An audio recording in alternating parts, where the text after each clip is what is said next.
Jahmir Young saves Christmas for Maryland basketball. You are Locked On Terps, your daily podcast on the Maryland Terps. Part of the Locked On Podcast Network, your team every day. What's up, everyone? I'm Tre Moore, video content creator for 247 Sports and InsideMarylandSports.com, and host of Locked On Terps, part of the Locked On Podcast Network, your team every day. So thank you for making us part of your day, and I hope everyone had a great Christmas with their family. But let's get into this episode.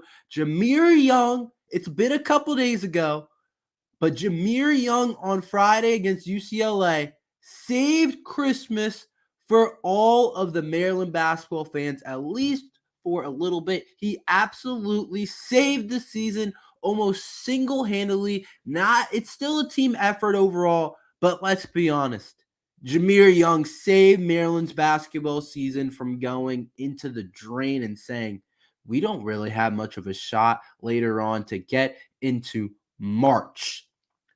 The game was a little bit ago, like I said. It was all the way back on Friday. Yesterday, we had a crossover episode talking about Auburn and Maryland's Music City Bowl, so make sure you go check that out. But I still wanted to talk about this performance from Jahmir Young, even though it seems a little bit outdated now, a little bit. Not really, but it did happen a little bit ago. There's been a whole weekend. There's been a lot of Maryland Terrapins football, basketball news. But this Jahmir Young game, in this game against UCLA, there was way too much to take away from. And it was our last huge game on the road and our last huge non-conference game that we absolutely had to have. We had to have it. And Jahmir Young was not going to let UCLA win this game. It was one of the best games I have seen from a Maryland Terrapins guard. And I never thought of Jahmir Young amongst the elite of Maryland basketball point guards. I think part of it was because he's only been here 2 years now, and he wasn't like a 4-year player. Maybe if he came in Maryland as a freshman and like played right away, like kind of a Melo Trimble deal, kind of an Anthony Cowan kind of deal, kind of one of those guys. So I've never thought of him as like, oh, he's on that type of level in terms of his Maryland history and what he has done as a Maryland basketball player, because he didn't start here. He didn't start as a Maryland player. But over these past 2 years, and specifically getting into this year, what Jahmir Young is doing is pretty amazing. This was one of the best performances I had ever seen from a Maryland basketball player. And I'm not as old as some of the other people, so I didn't get a chance to watch a lot of the other guys because I'm only 19 years old, and I didn't get a chance to see a lot of different Maryland basketball players. But I did get to see a good bit, and this was one of the better performances that I have seen from a Maryland basketball player. To go on the road, because we know what Maryland doesn't do well. They don't go on the road and win games right now. Rarely ever do we win games. This was our first road win of the season. You would think we would have a road win by this time in the season, but no, we don't have a road game. If you remember, we went on the road in the Asheville Championship. We dropped 2. We went on the road to Villanova. We dropped that one. We've won our games at home, but we have not gotten a road win yet. So getting this win against UCLA on the road, and for Jahmir Young to play like he did on the road is absolutely huge. And it was single-handedly he beat UCLA. It was basically all him. And he dropped 37. I know I haven't said what he dropped. He dropped 37 points against UCLA. In college basketball, that is something. And the NBA, okay, KD or Luka or Devin Booker or one of those type of scorers, they'll drop 37 because it's a different game. It's so much more space. Watch an NBA game versus college basketball game. They also have a longer game. They have more opportunities to get more shots up, and those guys are just elite scorers of the ball. But when you watch a college player drop almost 40 points, it's amazing. It's truly amazing to watch because of how hard it is in college basketball to drop that many points, because they'll start keying in on you, and it's not like in the NBA where, oh, if we double Durant, oh, there's a wide open shooters in the corner. Maryland basketball, oh, we double Jahmir Young. Oh, there's an open shooter. Oh, they don't shoot very high. They shoot one of the worst. They're one of the worst shooting teams in all of Power 5. It is really hard when teams game plan in college basketball for a guy to single-handedly win this game. And I'm going to say this. Obviously, it's a team effort. Obviously, it's about everyone around him. And it's a team game. Basketball is a team game. 5 guys are on the court versus their 5. But he single-handedly won this game. He did. Him and Dante Scott single-handedly won this game. With Jahmir Young dropping 37, I want to make sure to give Dante Scott his props. Dante Scott had 17 points, and Dante Scott has kind of turned it on as of late. We've been waiting for Dante Scott. We need Dante Scott. We need him to be the third scorer. We need him to make shots. We need him to shoot a really high percentage from the three-point arc, which is what he's been doing. He's been shooting really well over the last couple of games. We need him to post up and be able to post up smaller players when he's playing more of the 3, or even when he's at the 4 and for some reason has a switch. We need Dante Scott to get, okay, he's not going to get 17 every game, but we need him to get 13, 14 points. We're going to need those type of performances going into Big Ten play for Dante Scott. So Dante Scott had 17, and this is what's so impressive about this performance. Outside of Dante Scott, nobody else was in double figures, and nobody else really helped out. So he did this on his own. It wasn't like, oh, okay, UCLA had to worry about Julian Reese and Geronimo and Deshaun Harris-Smith. Deshaun Harris-Smith had 9. He had a very solid day, made a 3, a big-time 3. He had a solid day. 9 was solid for Deshaun Harris-Smith, but it wasn't like he had 15 or something. Nobody else was in double digits besides Jahmir Young and Dante Scott. And the reason I say Jahmir Young saved our season was because it felt over. If we lost this game to UCLA, okay, maybe there was ways to kind of get the season back on track. Maybe in Big Ten play if you go on some crazy, unrealistic probably run, maybe. But this was the game that was like either we can say, oh, we got a lot of momentum and we still have a chance to make it in March if we put together a good Big Ten resume and get some wins in Big Ten play. We still have a chance. But if we lose this game to UCLA, it kind of felt like we don't have a chance later on. It felt like we wouldn't have had any really notable wins outside going into Big Ten play, and really no big time out of conference wins and no wins on the road. And it would definitely hurt our resume, and it would kind of feel over for the momentum. So Jahmir Young saved the season. He got no help from anyone else really besides Dante Scott. Obviously, other players had good plays, made big plays here, whether it was a Jordan Geronimo 3 or anything. Players made big plays in certain spots, but it was mainly all Jahmir Young with almost having 40 points. And the most impressive thing maybe about this all, he did it without Julian Reese. We won a game without Julian Reese, which going into the game, I didn't think we could do. I'm going to talk a little bit more about this later, but Jahmir Young had his 37, but Julian Reese only had 1 point and was in foul trouble. So Jahmir Young did it without the threat of the teams having to worry about Julian Reese, which is interesting, which is really impressive because UCLA, okay, maybe they didn't adjust like they should have, but Jahmir Young, they could have focused on him more. At halftime, you would have thought they were like, okay, don't let this guy have any more points. He had 23 in the first half. And, okay, I keep saying the most impressive thing, but the way he did it was so efficiently. This was also really impressive, how efficient Jahmir Young was from the floor without Julian Reese having a big day. He was 13 of 19 from the field. He was 4 of 6 from the three-point line. He did it really efficiently. He's not dropping 37 without an efficient game. He could have easily been like 28 points if he didn't shoot, or like 25 if he didn't shoot. Quite the percentage that he shot overall. But he did it really efficiently. He did it at a really high level, and he did it without the threat of Julian Reese, which I think is big time because when you think about Maryland basketball, I said it going into the game. I thought we had the best 2 players on the court, and that's why I said we would win. Even though we were underdogs, I thought we had the best two players on the court, and I thought they were experienced. And Jahmir Young's experience showed out, but Julian Reese did absolutely nothing in that game. 1 point, foul trouble the entire game, did nothing.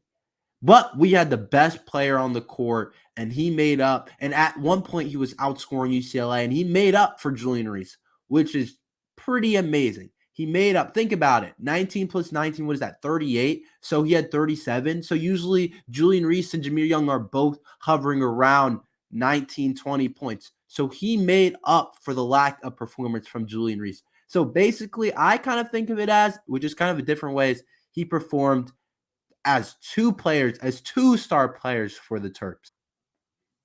And then Dante Scott also, had a really good game himself overall. So it's a very exciting time for Maryland basketball, but I will say this. This game against UCLA, I don't know. It brought out some concerns for me. I'll tell you about those concerns after this ad from eBay Motors. Passion, drive, and patience is what brings home the winning trophy and is also what keeps your ride or die alive. eBay Motors has everything you need to maintain your vehicle and level it up to peak performance. From superchargers, roof racks, LED headlights, and more. Whether you're into speed, power, or style, eBay Motors has got you covered. With over 122 million parts with your number one ride or die. You'll always find exactly what you're looking for, and with eBay Guaranteed Fit, your part is guaranteed to fit your ride every time or your money back. Because with eBay Motors, you're burning rubber, not cash. With all the parts you need at the prices you want, it's easy to turn your car into the MVP and bring home that win. Keep your ride or die alive at ebaymotors.com. Eligible items only, exclusions apply. eBay Guaranteed Fit, only available to U.S. customers. This game against UCLA, great win, amazing win on the road at UCLA. It was a great win. But I have more concerns now than I had going into the game, which I think is saying something because we had a lot of concerns going into the game overall. Let's look at it. It was our first road win of the season, which is a pretty amazing thing to do, to go to UCLA into that. The environment wasn't crazy at all. I'll say that. I can't say that environment. I guess the students were on Christmas break, which makes sense, but there wasn't a lot of fans. The commentators, Bill Walton, he's pretty crazy as a commentator. He says some outlandish things. I know you guys heard some of that stuff. I was like, what is he talking about? Some of the things Walton was saying, but it wasn't a tough atmosphere to play in at all. But still, to go play UCLA, to travel all the way to California and to get that type of win is big time for the Terps. But I have more concerns going in and at the bigger picture and keeping a realistic look at what the Maryland basketball team is. I have more concerns than I did going into the game. Number one concern, Jahmir Young had an awesome game. Jahmir Young did great things. Jahmir Young put up an awesome stat line and whatever. And Jahmir Young is great. He's our best player. He's one of the best players in the Big Ten, for sure, hands down. But the Terps are too Jahmir Young dependent right now. We're way too Jahmir Young dependent because look at this game. I know I talked about this in the first segment. Jahmir Young had 37, and I think he needed all of the 37 for us to win this game. If he has 28, I don't know if we win this game. If he even has 30, I don't know if we win this game. If he doesn't start the game scoring eight points, 8 straight points, 8 of our first 8 points. And if he doesn't do that, I don't know if we win this game. It's way too Jahmir Young dependent. We rely on this guy for scoring, for playmaking, for shooting ability right now. He's been shooting a really high percentage from the 3-point arc. And if the defenses start keying in hard on him and they start focusing really hard on him, on Big Ten play, that's what they're going to do. Everyone's going to help off of their guys on the Maryland team. It's going to be the number one thing that teams are going to want to do is shut down Jahmir Young. And if teams are able to do that, and maybe not necessarily shut him down, but limit him maybe to 14, 13, 15 points, do we have enough other offense to continue to win games? I can't say we do right now. I don't think we have enough shot creators. We don't have enough shot makers or shot creators. There's a difference between a shot creator and a shot maker. I think of guys like Jamie Kaiser and Noah Bachelor as shot makers. They can shoot the three, they can make some big time shots, but they can't really create for others. Jahmir Young is a shot creator. I think Deshaun Harris-Smith, his potential is as a shot creator and as a playmaker. And Julian Reese, I think of as a shot creator down on the post. But you need more shot creators. And the only shot creator I see right now is Jahmir Young. And Julian Reese, yeah, him too, but he struggled last game. So in this type of game where Julian Reese was off, if Jahmir Young or Julian Reese is off, does Julian Reese have to drop 35 when Jahmir Young is off for us to win the game? And I know we won by 9, but that game, they got it within 2. The reason we won late was because of Jahmir Young. Will Julian Reese have to drop 35 when Jahmir Young's off?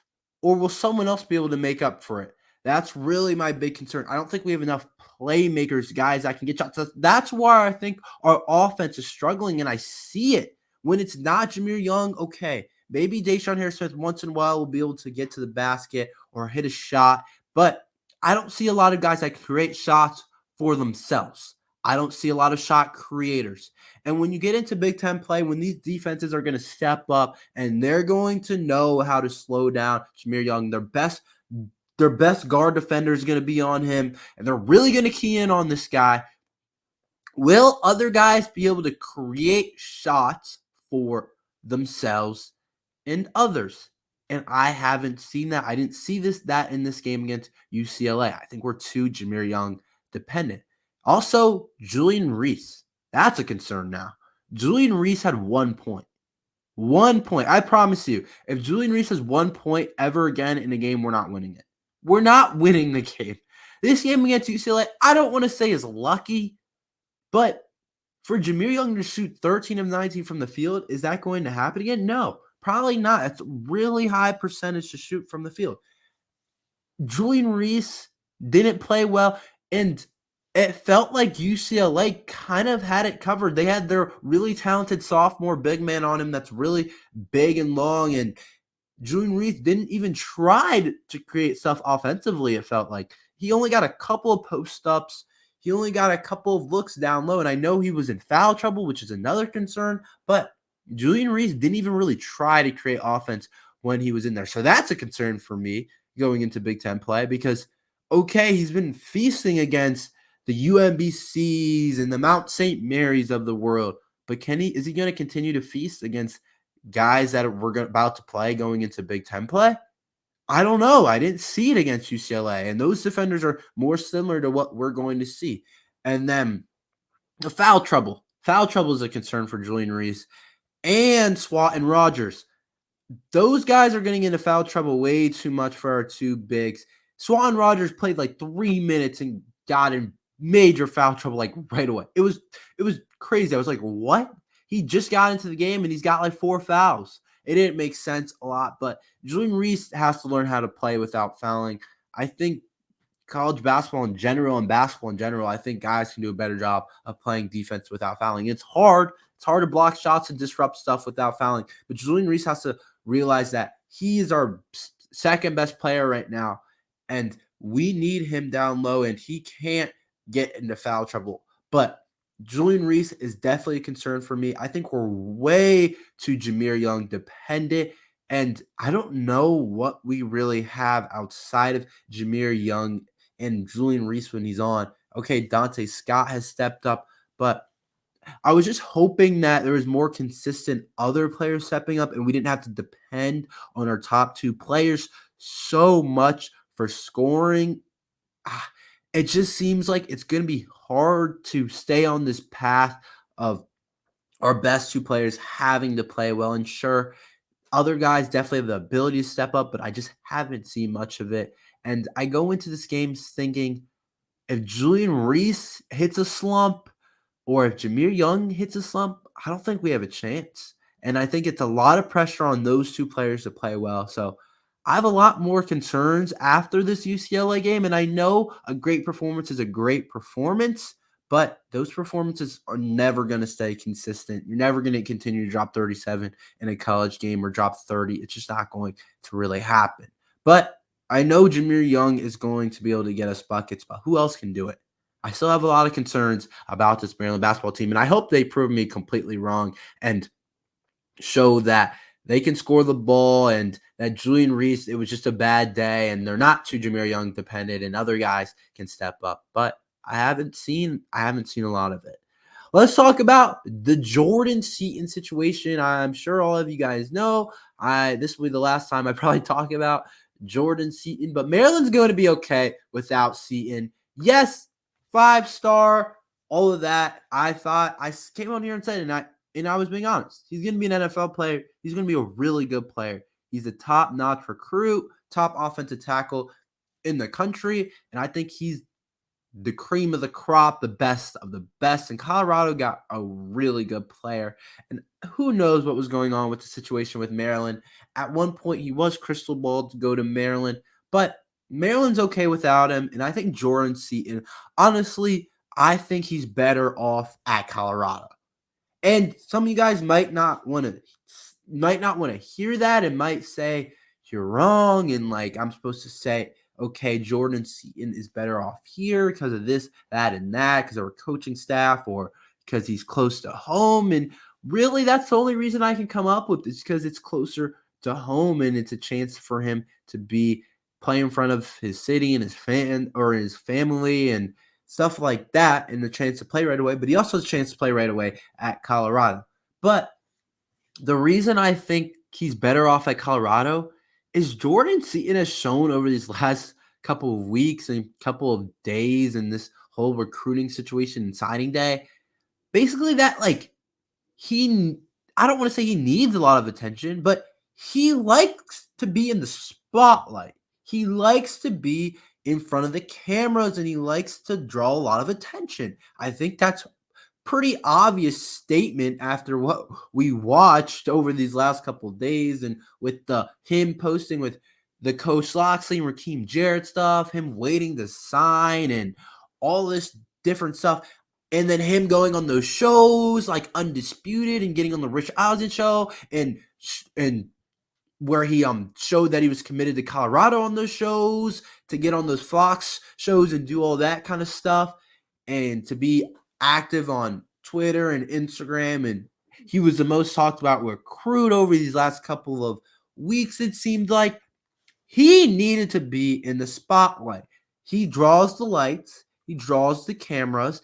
And it's not that Maryland doesn't have the spotlight. It's not that we're not in front of the cameras. But he needed to be in front of like the tippy top, like, oh, it's Hollywood type of stuff. He needed to be in front of that type of thing. And that's what Coach Prime has at Colorado. They were the third most watched team in all of college football, which is pretty amazing that Coach Prime was able to do that. And I think he needs to be in front of that. He needs to be in front of all that stuff because they're building that type of thing. They're building the thing that there's going to be a lot of viewership on. And if you went to Maryland, this is just my honest opinion, there wouldn't be quite the same flash and glamour that a Colorado would put on for him. So it makes sense, and he seems like a guy that likes to be in front of the camera. So it makes sense to me. I think it's a better fit overall at Colorado because there wouldn't be a lot going on for him at Maryland. Okay, this is just me being honest about Maryland, and I love Maryland, of course, but this is me being honest about Maryland. He would have came here, and everyone was talking about him in this recruiting period, and people would have probably stopped talking about him. Obviously, Maryland fans would be talking about him, and he would be able to play right away, and he would still have a chance to be a great player. He would still be playing really well, but it's not going to be the same eyes on him like it would be at Colorado. And what I see from his personality and what I've seen from him overall, I think he's just a better fit overall over there with Coach Prime. But I think Maryland did a really good job. I think they're okay because I think we did a really good job of the portal on the offensive line and with our offensive line class that we brought in the 2024 class. So honestly, I think we're okay. We're perfectly fine without Jordan Seaton. He would have brought some attention and some glamour for a little bit, but at the end of the day, everything would have came back to earth when we got closer to the season, and people wouldn't have focused on it as much besides us Maryland fans. But I think overall at Colorado, he gets more in the spotlight, which I think he needs as a player. But that's overall what I think. Thank you for listening to Locked on Terps. Make sure you like and subscribe. We're here every day talking Maryland football and basketball, so make sure you like and subscribe. But thank you for listening to Locked on Terps.